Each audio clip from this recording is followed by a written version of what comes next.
Want to do a follow-up on the story that you were talking about yesterday morning, made front page news yesterday as well, that Kwame Kilpatrick, the former mayor of the city of Detroit, may very well be coming back home, released from his prison term. We'll get to that story after we point out that our time saver traffic and weather, powered by Village Ford in Dearborn, they're all set for you.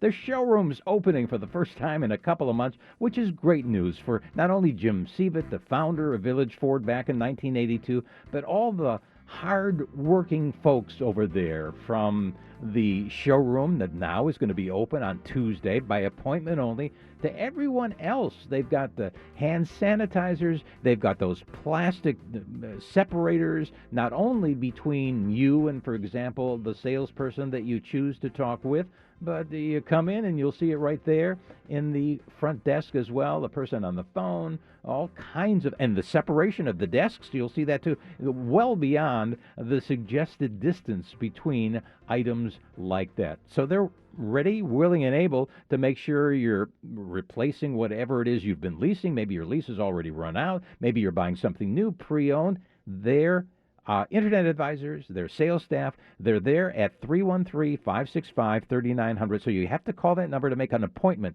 and then go in and check out what have to be the best deals ever and an inventory that is tremendous. So mark the number down, 313-565-3900. And villageford.com, that's a great spot to stop too, because, as you well know, you can do it from the comfort of your own home. So check it out. Maybe this afternoon during this Memorial holiday weekend, as we keep you posted on what's happening in and around our town. I mentioned the front page story yesterday in the Detroit News and the Free Press. Kwame Kilpatrick getting out of prison?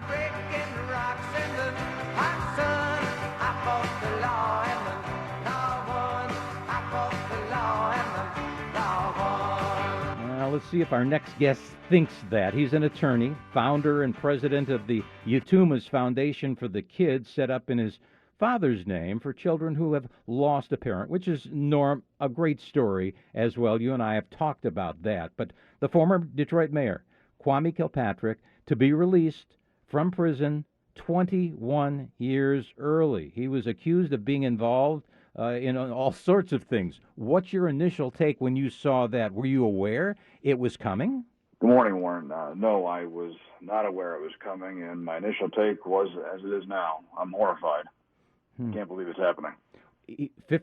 At 49 years of age, he went to prison after his conviction, what was it, back in 2013, on two dozen counts of using his position as mayor and state representative to carry out, what was it, about a 10-year-long criminal racket involving extortion, involving bribery, conspiracy, and fraud. I mean, the most considerable crime committed by a politician in contemporary history, and he's being released after serving only 25% of his sentence, which frankly is contrary to the policy of the Bureau of Prisons. It makes absolutely no sense to me.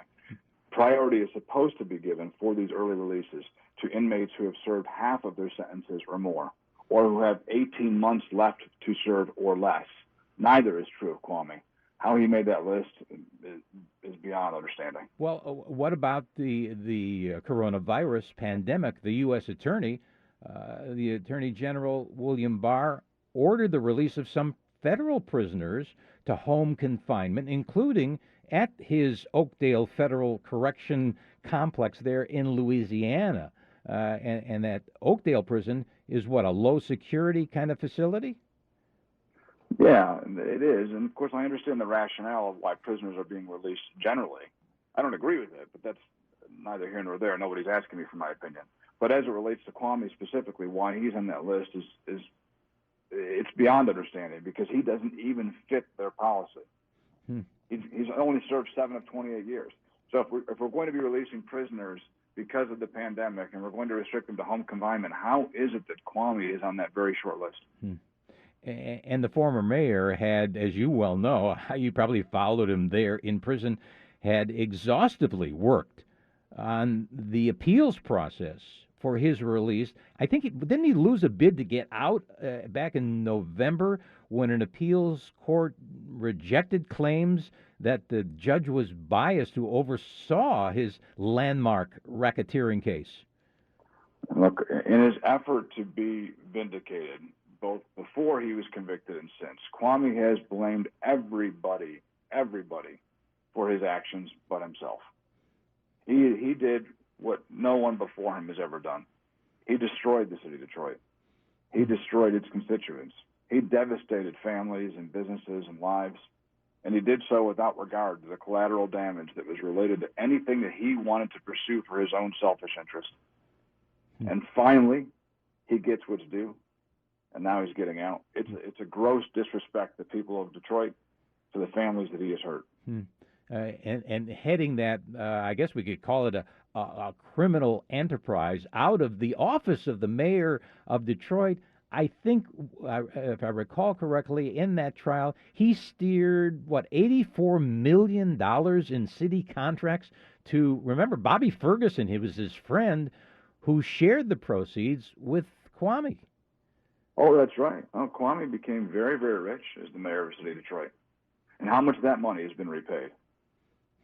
While he was arguing for early release, he wasn't paying anybody back. In fact, his arguments to the court were that he couldn't afford to pay anybody back. But where's that money? Hasn't been repaid to the city. And yet he's getting out.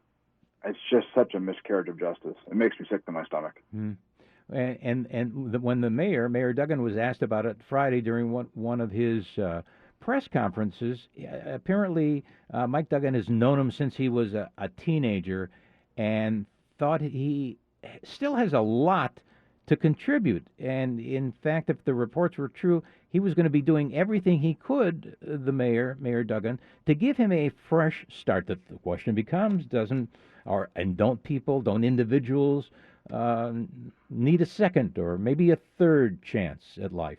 Sure. Look, everybody deserves a second chance at life. Everybody deserves redemption. But why does Kwame deserve it ahead of the rest? That's really the question that I can't get answered. Everybody goes to prison with the hope of being rehabilitated. Well, but he's only 25% of the way through his rehabilitation efforts, so why does he get prioritized among the others who would likewise deserve a second chance, right? Well, then there would be a response from people like, not necessarily lawyers like yourself, Norm Yatooma, but there's Reverend Wendell Anthony, president of the Detroit NAACP, who certainly does not. He made this fact that he doesn't condone Kilpatrick's past wrongdoing, but he felt a 28-year sentence was just too stiff. Well, with all due respect to the good Reverend, and I mean that wasn't his determination to make, right? The legal process, Kwame explored each and every opportunity, as you already noted. The sentence he got was the sentence that was for him. That's what he earned. Nobody else committed those crimes but for him. He committed the crime. He should pay the time. And while he might be due a second chance, does he really deserve that second opportunity above any and every other prisoner who will remain in prison through this pandemic? I don't think so. And I'm guessing the reason that you are so demonstrative here, Norm Yatooma, because you were in some way, shape, or form involved with the mayor and the murder of that exotic dancer back in 2003, I think it was, Tamara Green, who was the mother of three, went by the stage name of Strawberry, and it was suggested that the mayor and his wife got upset because she was at the Manugian Mansion dancing for him one night. Yeah, well, the dancing isn't the problematic part. It's her resulting death. And we had evidence that demonstrated very clearly, and frankly, never got a chance to adjudicate that in trial before the city filed bankruptcy and before Kwame went to prison. It demonstrated very clearly that Kwame had Tammy Green killed because she simply wouldn't keep her mouth shut about not only the dancing, but the assault that followed. That family will never be the same at Kwame's hands. But in fairness, he wasn't convicted for that crime. He was just convicted for 24 other crimes. But in prosecuting that case, we stumbled on more crimes of committed by Kwame Kilpatricks, and we can count on all the fingers and toes of all those of us that were worked on that matter. He committed more crimes than you could possibly even have charged him for. Every text message made it so clear this man had very little time to actually run the city. He was far too busy with his affairs, his crimes, his bribery, his extortion. And yet 7 years later, he'll be a free man. We'll see what happens. Should be interesting. In the meantime, folks need to get involved with you as the founder and president of the Yatooma Foundation for Kids, the story that you and I have talked about over the years, set up in really, your father's name, who passed away, and now it's designed for children who have lost a parent. How do people get involved with that, Norm? That's really nice of you, Warren. I appreciate you raising that. Yeah, it is dedicated to the memory of my father. He was killed in an attempted carjacking in the city of Detroit in 1993, just 45 when he died, and far too young, obviously, to leave us.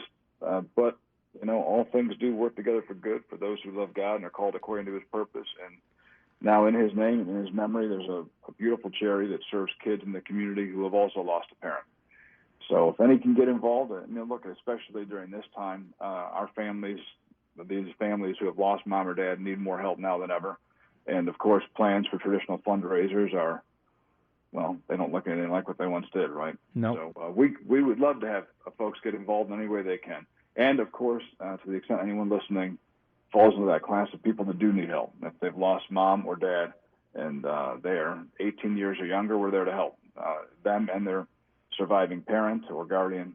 And they can reach us at forthekidsfoundation.org. Again, that's forthekidsfoundation.org, or at 888-987-KIDS. All right. Well, good luck with that. Stay well, stay healthy, and we'll get back together again when Kwame returns to the Motor City. Should be very interesting. Have a good Memorial Weekend as well, Norm. Thanks, Warren. You too. God bless.